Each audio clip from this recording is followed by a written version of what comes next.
How's everybody doing? I just wanted to give like a 4-year update on my SKX007. We all do reviews of when we just get a watch and we love it, and there's the honeymoon phase, and then, before long it's on the chopping block and on its way to its new home, and we have our eyes set on something else. My watch collecting started when I was right around 16 is when I started buying watches. I'm now 39, so I've been buying and flipping for a while. And all I used to buy was Swiss. If it didn't say Swiss, I wasn't interested. And it was that way for a long, long time. And I would see this watch and people talk about how great it is, and I'm thinking it's basically the curiosity got to me. What's all the hype about with this watch? It's only $200. It can't be that special. And that's where I was wrong. This is a fantastic watch for the money. It really is. It's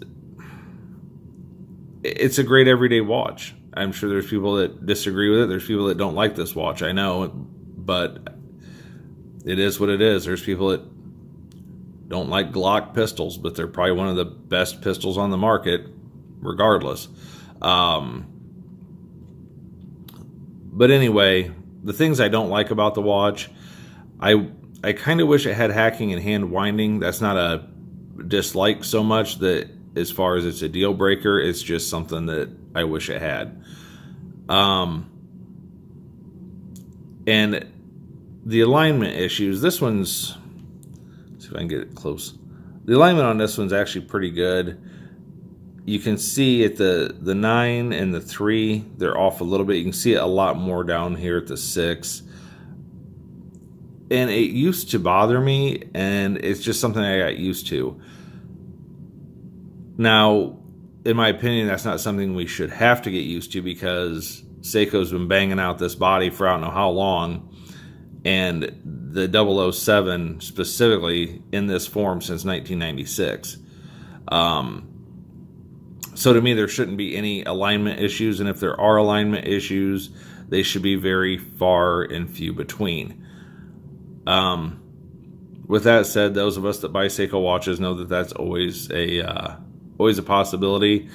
If you can talk to a jeweler directly who will actually hand pick you out a watch, I've heard Mark at Long Island will. I've never dealt with Mark.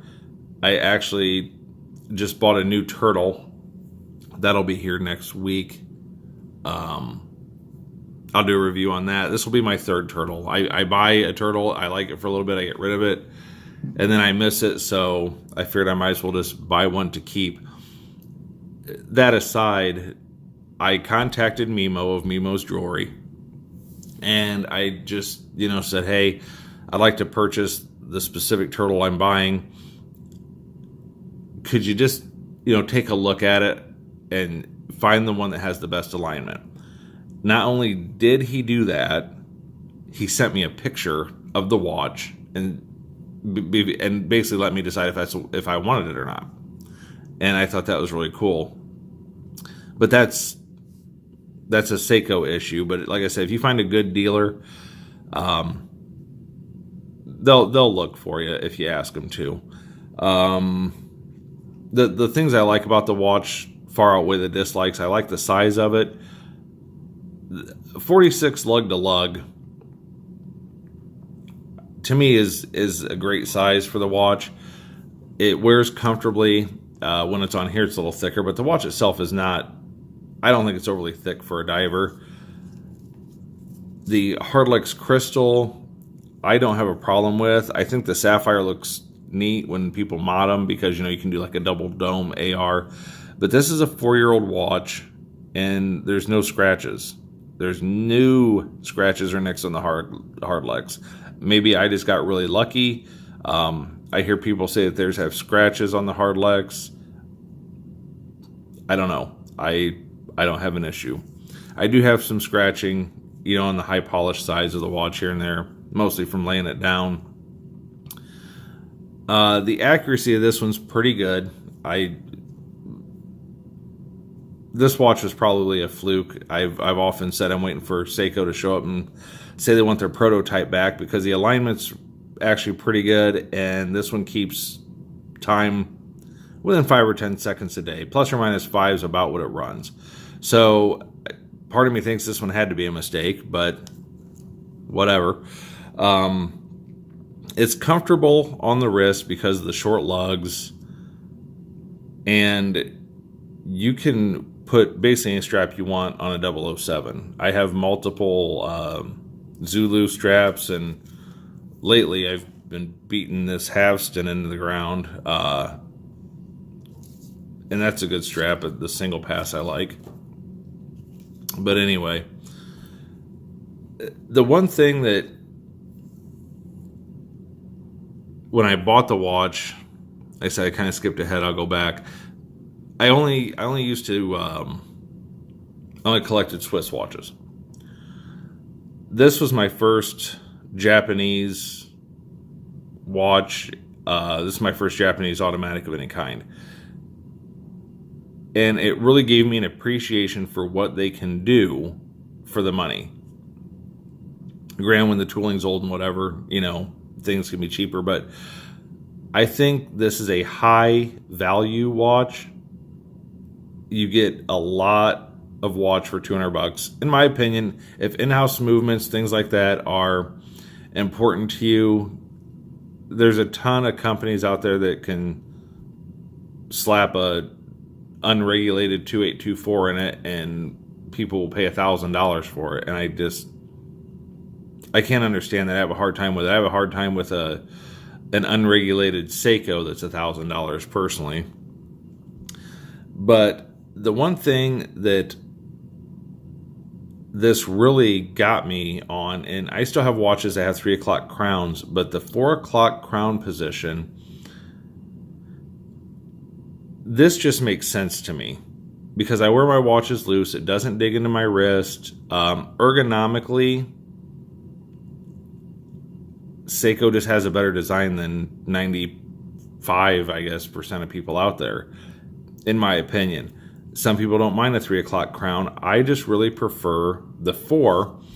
And even my Swiss watches that I do have, I honestly don't wear them that much because this is that much more comfortable to me.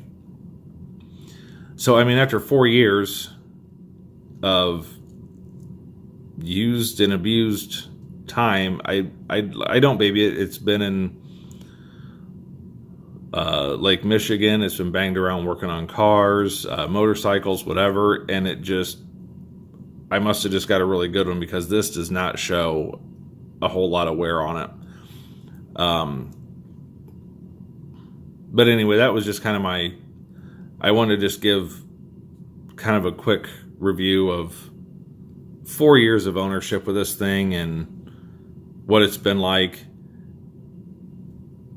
It's a great watch.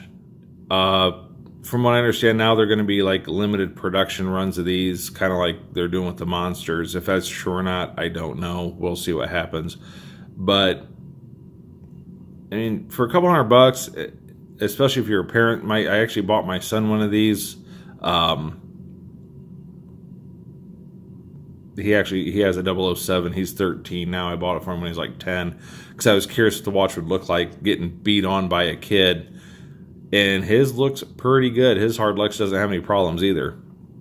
But, you know, his obviously has more scratching and stuff.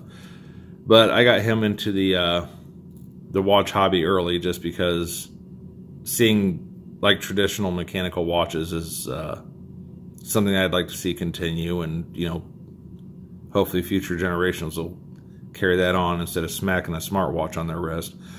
But anyway, that's all I got for this video. Hope everybody has a good weekend, and I'll see you later.